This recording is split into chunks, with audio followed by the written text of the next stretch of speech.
Bonjour à tous, je vous souhaite la bienvenue sur ce nouveau webinaire organisé par le département formation du moniteur. Le département formation du moniteur, c'est 5000 stagiaires qui sont formés chaque année avec plus de 250 programmes et 1000 sessions de formation programmées en présentiel, à distance et en e-learning également et en hybride.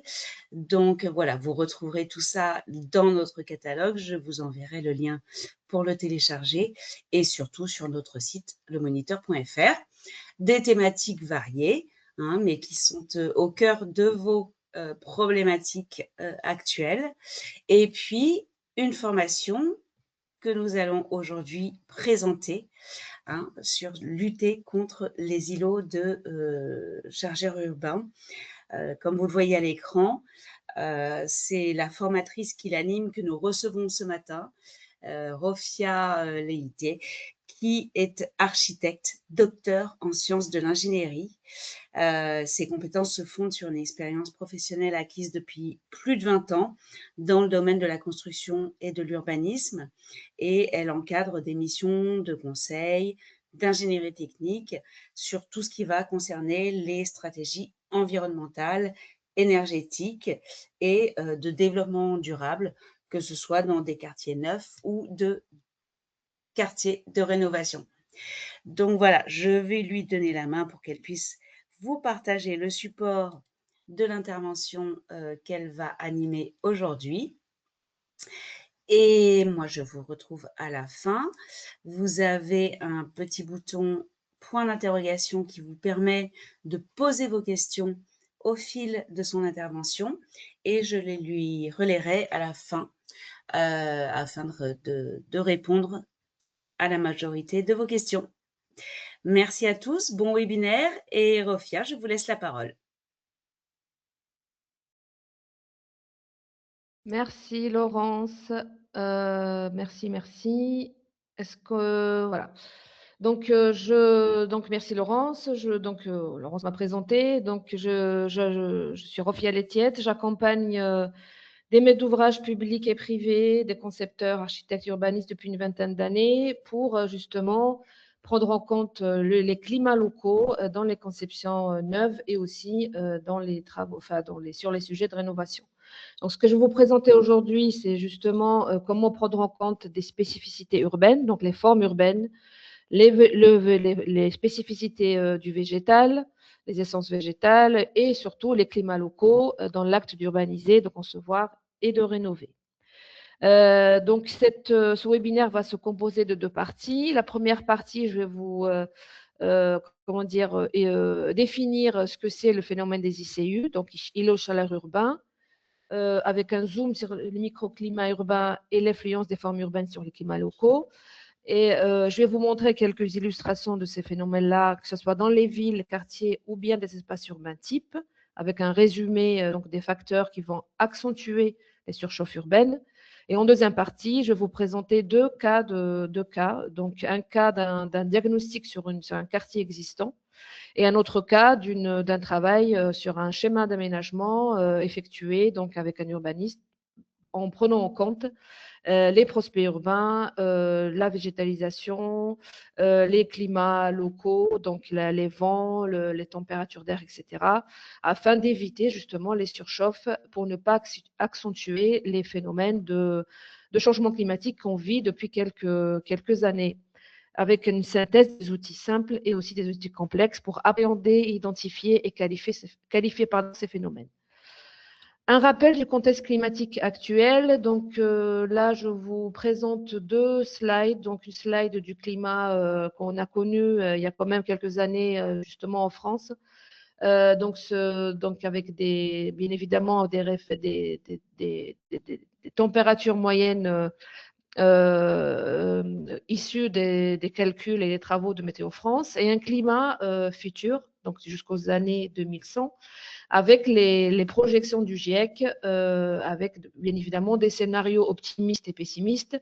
Là, je vous présente quand même le scénario le plus pessimiste avec les émissions de gaz à effet de serre qui vont s'accentuer sans décision vraiment politique ferme. Ce qu'on constate, c'est que aujourd'hui, enfin depuis quelques années plutôt, c'est non pas aujourd'hui, on avait des climats classiques, un climat méditerranéen sur le pourtour méditerranéen qui apparaît en couleur jaune et des climats tempérés sur la façade, la façade ouest et la façade nord. Ce qu'on pourrait avoir dans les années à venir, c'est plutôt un climat semi-aride sur le pourtour méditerranéen, ce qui correspond à peu près au climat des Atlas sur les hauts plateaux du Maghreb, donc des climats quand même assez chauds et rudes, des climats méditerranéens qui vont s'engouffrer dans le centre de la France et sur la façade quand même ouest, et des climats subtropicaux assez humides avec des épisodes pluvieux assez intenses sur la façade nord de la France. D'ailleurs, on constate justement depuis quelques années des épisodes pluvieux assez intenses sur le pourtour méditerranéen et des vagues de canicule qui se répètent malheureusement. En parlant de canicule, donc il y a des vagues, bien évidemment, de chaleur qui ont été observées en France depuis quelques années avec des sévérités assez élevées. Là, on voit clairement la vague de chaleur, donc la canicule 2003, avec des sévérités justement. Donc la sévérité, elle se calcule par le nombre de jours de canicule qui se succèdent. Voilà, on a de plus en plus de vagues de chaleur justement et de canicules constatées depuis quelques années. Donc depuis 2003, donc on est quand même en 2026, ça fait quand même une vingtaine d'années voilà, que ça se produit d'une manière assez récurrente. Donc, il y a eu plus 2,3 degrés en France en 2020 par rapport aux moyennes calculées dans les années 60 jusqu'aux années 90, pardon. Et on prévoit, on se projette sur du plus 5,3 degrés, ce qui est quand même assez élevé d'ici la fin du siècle, si justement on ne fait rien pour justement stopper, entre guillemets, ou minimiser ces vagues de chaleur. Donc, il y a 2 fois plus de vagues de chaleur justement en France. Enfin, il pourrait y avoir 2 fois plus de vagues de chaleur en France d'ici 2050, d'après les prévisions Météo France et les prévisions aussi du GIEC. Donc on a parlé de l'Hexagone, on a les mêmes phénomènes bien évidemment dans les départements outre-mer. Donc en 2020, on a eu des augmentations donc de 2,3 degrés en France métropolitaine, 1,1 degré en Nouvelle-Calédonie, 0,8 degrés, donc la référence c'est les années 70 bien évidemment sur l'île de la Réunion et d'autres voilà et plus 1,36 degrés depuis les années 70 en Guyane. Pour comprendre les phénomènes d'îlots de chaleur urbains, donc c'est un phénomène qui se produit dans les centres-villes denses, urbains denses, et qui se manifeste par une augmentation de température. Donc en moyenne, ce delta de température entre les centres-villes et les zones rurales, il est de 3 degrés, donc en moyenne, encore une fois. Il se présente comme ceci, comme un dôme de chaleur qui va venir étouffer les centres urbains denses minéralisés, que ce soit par le traitement des façades ou bien par le traitement des sols. Et ce phénomène-là se produit dans des conditions anticycloniques stables, donc par vent vraiment faible, voire nul, et par, encore une fois, des fortes densités de villes. Donc là, le visuel présente un cas extrême d'une ville américaine très dense.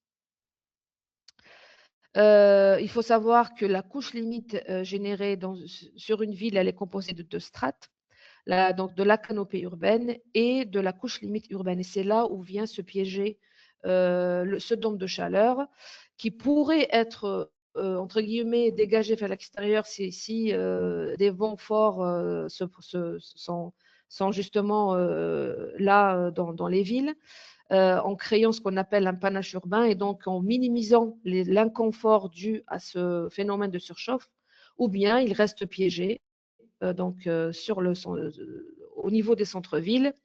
Et paradoxalement, il va provoquer des petites brises urbaines qui vont être provoquées par des phénomènes de convection thermique donc dans les centres-villes.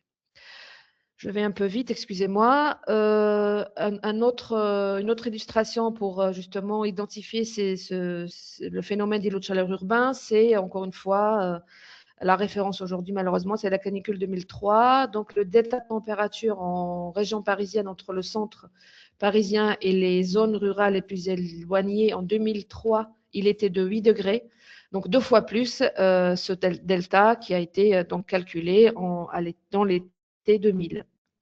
Une autre illustration de, comment dire, de ce phénomène-là par une image dans le visible de la ville de Stuttgart entre 3h et 4h du matin et une image thermographique. Et on peut très bien constater des températures de surface, non pas d'air, hein, de surface, en couleur rouge, des espaces urbains piégés par une forte minéralisation, une forte densification qui va de 17 degrés, température de surface, jusqu'à 0, voire 9 degrés dans les parcs arborés et, et au niveau des espaces végétalisés.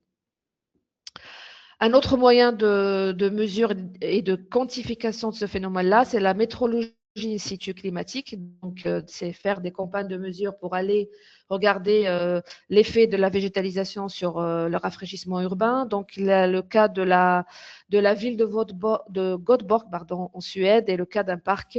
Et donc, on a, enfin, le chercheur de l'époque, il a positionné ses appareils de mesure sur plusieurs espaces types minéralisés et sur le parc. Et ce qu'il a constaté, c'est quand même une différence de température de surface, encore une fois, de 19 degrés entre les rues, donc les rues denses, étroites, avec des bâtiments assez hauts, et la végétalisation, et donc le fameux square, donc il s'appelle le Slottskogen, excusez-moi pour la prononciation. Et ce qui est intéressant, c'est que cet effet-là de rafraîchissement s'étend au-delà du parc. Donc, il va s'étendre de quelques dizaines de mètres jusqu'à des milliers de mètres. Dans le cas de ce parc-là, ce rafraîchissement s'étend quand même jusqu'à 1175 mètres. Là, je vous présente un tableau récapitulatif pour justement mettre l'accent sur l'extension de ce rafraîchissement urbain entre les parcs, donc arborés, et dans les centralités urbaines adjacentes assez denses, dans des grandes métropoles, donc un peu partout dans le monde. Et donc cette extension, elle va de quelques dizaines de mètres, par exemple à Kumamoto City, jusqu'à 2000 mètres à Mexico City. Qu'est-ce qui va accentuer ce phénomène-là et donc générer de l'inconfort urbain? C'est la prise en compte, ce sont les vents. Donc le fait qu'il y ait des vents forts ou des vents faibles et le fait que ce vent-là va se heurter à des formes urbaines qui vont accentuer ou pas cet effet d'inconfort. Donc ces formes urbaines-là, elles sont récapitulées dans ce tableau-là dans leur majorité et elles sont nommées. Et en fait, elles ont fait l'objet d'expérimentations dans les souffleries du CSTB de Nantes pour justement éviter, enfin, entre guillemets, de certaines formes urbaines qui vont provoquer cet inconfort-là. Donc, dans ces formes-là, vous allez sûrement reconnaître l'effet Venturi, parce que c'est un effet qui revient beaucoup voilà, dans les études de vent, mais justement, il n'y a pas que cet effet Venturi, il y a l'effet canyon, l'effet d'écran, l'effet de passage, etc. Et le fait de prendre en compte ces effets-là, ça pourrait, dans un aménagement urbain, par exemple, neuf, minimiser cet effet d'inconfort dû au vent et accentué par les ICU. Donc, ces effets-là, ils ont été effectivement calculés, expérimentés dans les années 70 par deux directions de vent principales, la direction 45 et 90 degrés. Et ce qui a été constaté, c'est qu'avec des immeubles qui sont inférieurs à 15 mètres, ces effets-là sont moindres. Je vous montre là un exemple donc d'un quartier, donc le quartier Antigone dans la ville de Montpellier, avec la place du Millénaire et avec un troisième outil de quantification de ces effets-là, pardon. Donc, c'est de la simulation thermique et aérodynamique dynamique. Donc, on a regardé cette place avec sans végétalisation, avec une végétalisation jeune et avec une végétalisation adulte. Et on a regardé l'effet du vent, l'effet du végétal sur le freinage des vents et justement sur la minimisation des effets d'inconfort. Donc, on a pris la place sans végétalisation, avec végétalisation jeune et à la fin avec la végétalisation adulte, donc qui a atteint son apogée, donc 20 mètres. Et ce qu'on a constaté, c'est que cette végétalisation a provoqué un freinage de vitesse d'air de 1,4 mètres seconde à 0,6 mètres seconde. Et donc, moins 43% d'effet de turbulence de vent avec ou sans le végétal. D'autres facteurs qui vont accentuer les surchauffes urbaines, c'est justement les coefficients de réflexion des matériaux, que ce soit des matériaux de revêtement de sol ou de matériaux de façade. Plus ce coefficient est élevé, plus le rayonnement solaire va être réfléchi vers le ciel, et donc on va éviter le stockage de la chaleur pour qu'elle ne soit pas par la suite restituée et donc provoquer les phénomènes de surchauffe. Là, je vous présente quelques types de d'arbres, donc de végétation, et ces effets-là, enfin l'effet de chaque type sur l'ombrage et aussi sur l'apport en humidité relative qui va minimiser l'inconfort climatique dans les espaces urbains. Donc, première synthèse de cette partie-là du webinaire, quels sont les facteurs responsables du ressenti de l'ICU? Donc, la densification et l'imperméabilisation des sols, l'absence de végétalisation dans les villes, la forte minéralisation, l'absence de plans d'eau et bien évidemment tout ce qui est pollution due aux climatisations massives dans les quartiers et dans les villes. Deuxième partie, je vous présente une diagnostic expert microclimatique dans un quartier existant dans la ville de Marseille. Donc, dans 3 espaces types, une place, la plage Jean Jaurès qu'on voit en haut à gauche de l'écran, arborée, un boulevard arboré et des rues canyons. Donc, entre ce quartier-là dense, on a pris un deuxième quartier, enfin, un deuxième cas avec l'emblématique Cité Radieuse, toujours dans la ville de Marseille. Pourquoi on a pris ce cas? Parce que la façade est de la Cité Radieuse est complètement minérale et la façade ouest est complètement végétalisée. Et donc, on a regardé par de la métrologie classique, donc on a été mesurer les effets des îlots de chaleur, que ce soit dans le quartier dense, dans la place, boulevard, rue Canyon, ou bien au niveau des abords de la Cité Radieuse, on a été mesurer la température d'air, la température de rayonnement, la température de surface, la vitesse d'air, l'humidité relative. On a comparé tous nos mesures avec une mini station météo qu'on voit à droite de l'écran. Pourquoi on a comparé ça avec cette mini station météo? Parce que les comparaisons avec les stations météo réelles sont un peu biaisées parce que nos stations météo sont sur des sites, généralement des aéroports, et qui ne reflètent pas du tout ce fameux delta de 3 degrés. Souvenez-vous, je vous en avais parlé au tout début, voilà, pour pouvoir comparer les relevés qu'on avait eus à l'époque. Et donc, on a justement eu des résultats assez significatifs, que ce soit sur la place, le boulevard, ou bien aux abords de la Cité Radieuse, pour voir l'effet du minéral, l'effet du végétal et l'effet aussi de la forme urbaine. Autre moyen pour comment dire, quantifier, identifier ces effets-là, c'est la thermographie infrarouge, qui nous permet de détecter les températures de surface et aussi les températures de feuillage du végétal et son effet sur, par exemple, une façade d'un bâtiment. Là, ce qui est présenté là, c'est la façade est de la Cité Radieuse. Pareil, on a pris des images thermographiques sur une des façades de la place Jean Jaurès dans le quartier dense et on a regardé les températures de feuillage et les températures de surface des façades. Ensuite, on a fait une simulation thermique dynamique, donc on a modélisé les arbres, on a modélisé tout le quartier, donc ce quartier, donc le quartier Chave, et on a rentré toutes les propriétés thermophysiques des matériaux et aussi du végétal pour pouvoir regarder quelles seraient les températures de surface avant ou, sans et avec la végétalisation. Donc, on a, bien évidemment, sur ce visuel, on peut constater, comme on l'a vu sur le cas du parc suédois, que la différence des températures de surface avec ou sans le végétal, elle est très, très significative. Elle est entre 29 degrés sur la place et 41 degrés quand même. On a aussi simulé les écoulements d'air, puisque voilà, les vitesses de vent accentuent ces effets d'îlots de chaleur urbain, et on a fait des simulations avec un logiciel qui s'appelle Fluent. Et sur la place, si vous regardez ça sur le visuel en bas à gauche, on voit bien l'effet du freinage d'une masse de végétal qui existait sur cette place, ça n'existe plus aujourd'hui, des tilleuls sur les vitesses d'air, puisqu'on sur la légende, on voit bien que la couleur bleue correspond à des vitesses d'air plus faibles. Donc, on a fait pareil voilà, sur plusieurs points de la plage Jean Jaurès, du boulevard Chave et des rues Canyon.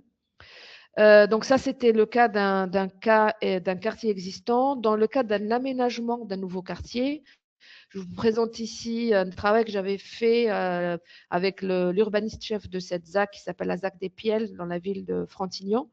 Et ce travail-là, on l'avait fait avec lui dès l'esquisse, justement pour favoriser des microclimats locaux, enfin, dans les espaces types, dans les boulevards, les cœurs des îlots, etc., qui soient confortables pour les futurs usagers de ce quartier qui aujourd'hui existe, qui s'appelle donc le quartier des Piels à Frontignan.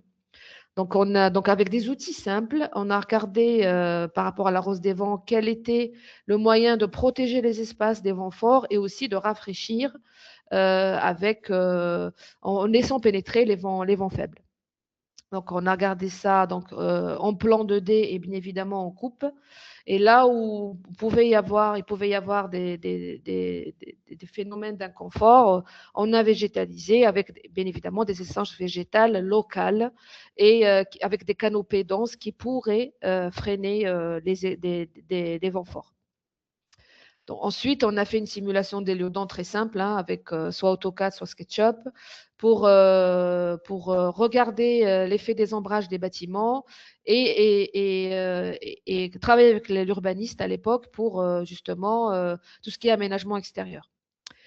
Ce travail-là, il a été bien sûr poursuivi à l'échelle de l'îlot, donc quartier, îlot, et on a regardé justement les durées d'ensoleillement des espaces types sur plusieurs saisons, en hiver, en mi-saison et en été, encore une fois pour l'affectation des espaces extérieurs, pour que l'urbaniste aménage ces espaces selon les effets d'ombrage des bâtiments et selon aussi les effets d'ombrage de la végétalisation.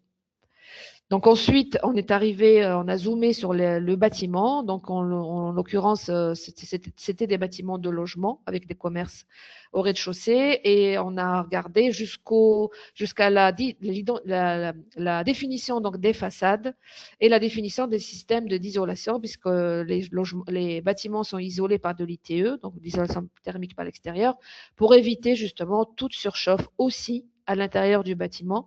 Donc, on travaille et à l'extérieur et à l'intérieur des bâtiments pour garantir un confort maximal et éviter les phénomènes d'ICU, que ce soit à l'extérieur, et aussi garantir un confort dans les espaces, dans les logements. Ce travail-là, donc des ICU, il va jusqu'à l'intérieur des cellules, donc des bâtiments, puisqu'il va minimiser les besoins de chauffage et les apports de chaleur. Pour minimiser les besoins de chauffage et aussi pour minimiser les besoins de rafraîchissement. Donc là, un visuel du quartier tel qu'il est livré et exploité aujourd'hui. Et une synthèse donc de cette deuxième partie du webinaire. Donc pour appréhender ces phénomènes-là de réchauffement climatique des ICU, donc il existe deux types d'outils. Des outils complexes, donc avec des logiciels de simulation thermique dynamique, que ce soit des simulations des températures de surface.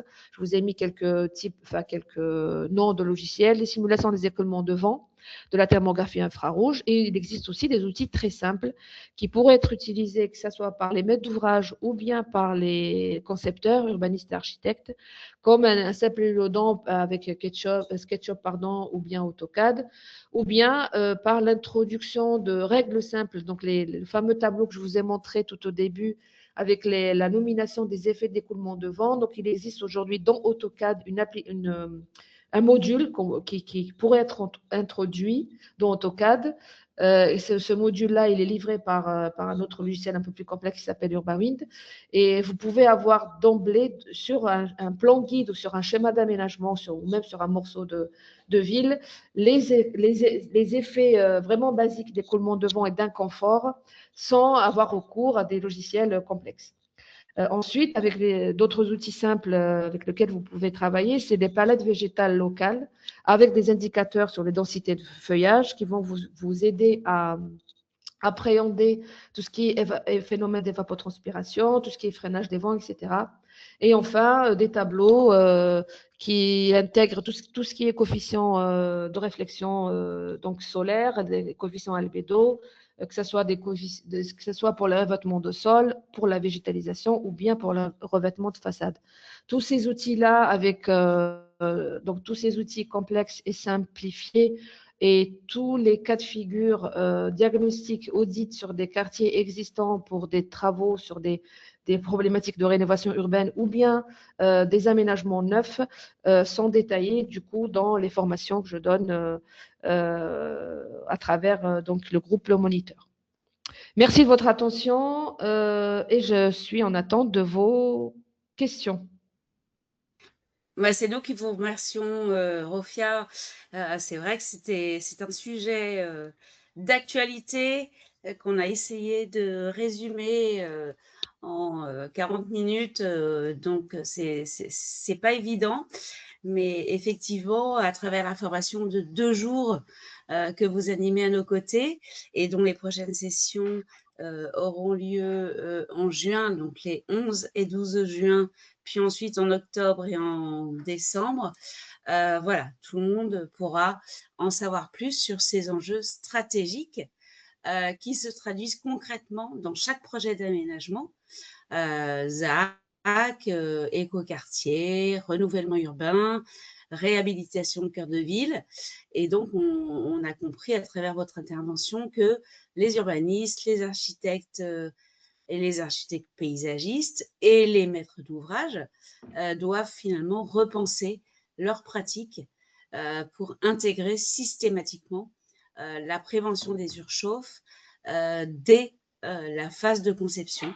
Hein, et c'est bien ce que vous nous avez partagé aujourd'hui. On a quelques petites questions. Alors, j'espère que vous pourrez répondre et sinon, on y répondra par ailleurs. Mais prenez-vous en compte des façades chaudes au soleil et des façades froides à l'ombre pour la circulation du vent?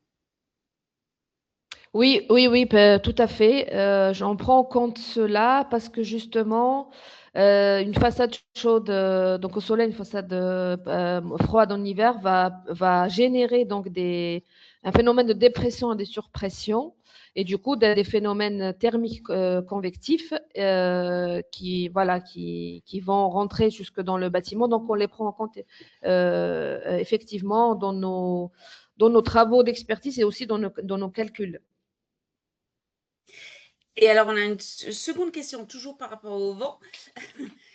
Pouvez-vous repréciser pourquoi la vitesse du vent et l'écoulement des vents influencent la sensation de chaleur? En fait, quand il y a une turbulence, on appelle ça donc une accélération de vent quelque part, donc comment dire, ça va accentuer une surchauffe. Bon, bizarrement, voilà, ça va pas dégager la surchauffe, mais ça va l'accentuer. Et le fait qu'il y ait justement déjà une élévation de la température quelque part sur un espace urbain, plus ce phénomène de turbulence, donc ça va créer de l'inconfort par rapport à l'usager de l'espace extérieur et par rapport à l'usager de la ville. Merci pour cette précision. Et puis, on a une dernière question qui, effectivement, peut concerner tout le monde. Là, effectivement, on parle de travailler en amont sur la construction, etc. Mais du coup, quelles mesures pour adapter des bâtiments existants?